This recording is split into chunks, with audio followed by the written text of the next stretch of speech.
1000 hari ditinggalkan oleh yang kita cintai. Entah itu anak, entah itu saudara kandung, entah itu ayah atau ibu kita. Rasanya sangat dekat dan baru kemarin. Saya ditinggalkan oleh bapak saya 19 tahun yang lalu.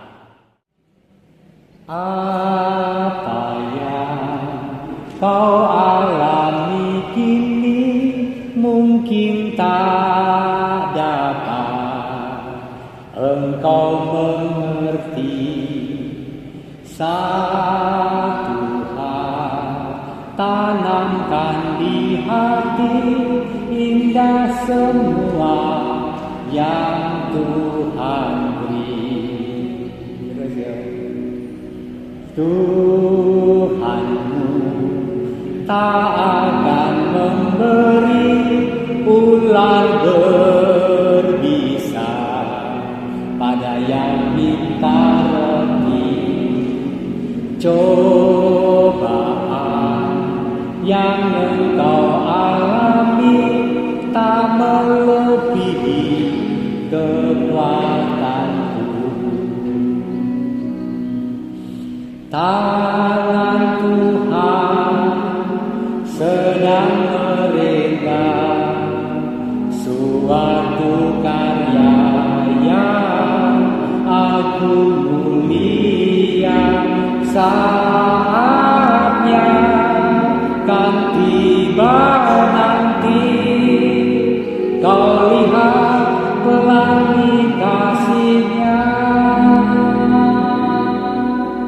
Tangan Tuhan sedang merenggang suatu karya yang agung mulia. Saatnya kan tiba nanti, kau lihat pelangi kasih-Nya. Hilang. Dan kemudian kita seringkali masih getuni, andai kata bapak masih sugeng pirsa kaya ngene, mesti bapak bereaksi ngendika ngene. Andai kata bapak masih sugeng dan tahu akan apa yang sedang terjadi, mungkin bapak mongkok. Andai kata A, andai kata B, andai kata C, dan tidak akan pernah terjadi. Maka poin pertama adalah move on pada hari yang ke-1000. Hidup harus tetap berjalan, pekerjaan dan kewajiban harus tetap dilakukan dan tidak boleh terlambat. Dan aku mengalami pengalaman akan sosok orang yang aku cintai, yang terus mengiringi dan mendoakan. Amin. Jadi kematian bagi kita bukanlah kehilangan sesungguhnya, tetapi seorang yang menyertai dengan doa yang lebih intensif dari alam baka. Karena kita dan mereka di alam baka adalah satu keluarga. Namanya PPK. Apa itu? Persekutuan Para Kudus. Mereka mendoakan kita dan kita pun mendoakan mereka. Mohon belas kasih Allah.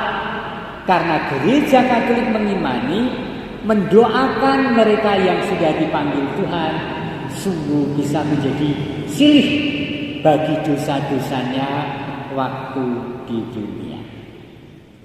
Tangan Tuhan sedang merenggang suatu karya yang agung mulia.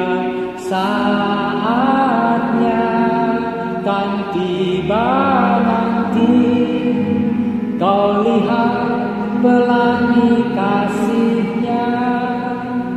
Saudara-saudara, ditinggalkan oleh seseorang awalnya seketika adalah pahit, getir, menangis. Mengapa terjadi? Andai kata saya obatkan di Semarang, andai kata saya pas menunggui, andai kata hidupnya menjaga makanan, andai kata aku bisa menjaganya pada saat sepuh dan seterusnya. Selalu andai kata. Sedih, menangis. Tetapi apa yang perlu diisi dengan iman adalah tangan Tuhan sedang merendah. Suatu karya yang aku mulia. Tentang orang yang mati kita paham, kita mengimani bahwa kematian itu panggilan oleh sang Khalik, oleh sang pemilik. Maka Ibu Wiradi, mana Ibu Wiradi ini? Ibu, wah ketok nom nih. Ibu Wiradi sudah 3 tahun ikhlas dan relakan. Amin. Dan anak-anak dan saudara-saudara sekalian, kematian itu bukanlah pengadilan. Aku selalu mengulangi ini karena banyak orang memahami mati berarti diadili. Wah, yang ono kejem lho ya.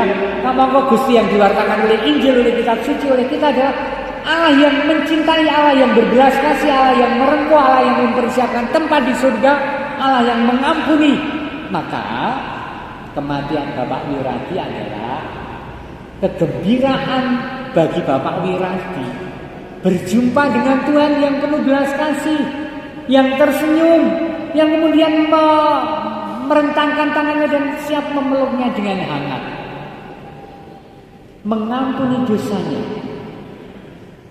Itu kematian kita yang beriman. Kenapa bisa terjadi itu? Satu kunci, kita beriman pada sosok Allah Putra, penebus dunia, pengantara kita kepada Bapa. Titik. Wes, mau ngawai diri sing duwe. Maka jangan pernah bertanya tentang iman, goyah, apalagi menimbang dengan timbangan yang tidak pas untuk kemudian meninggalkan Tuhan Yesus. Dan itu pula yang diwariskan oleh Bapak Wiradi pada keluarga dan kita yang mengenalnya. Berbahagialah Bapak Wiradi bersama sang pemilik yang mencintai. Yang ditinggalkan pun diumpamakan dalam lagu sedang direnda oleh Tuhan.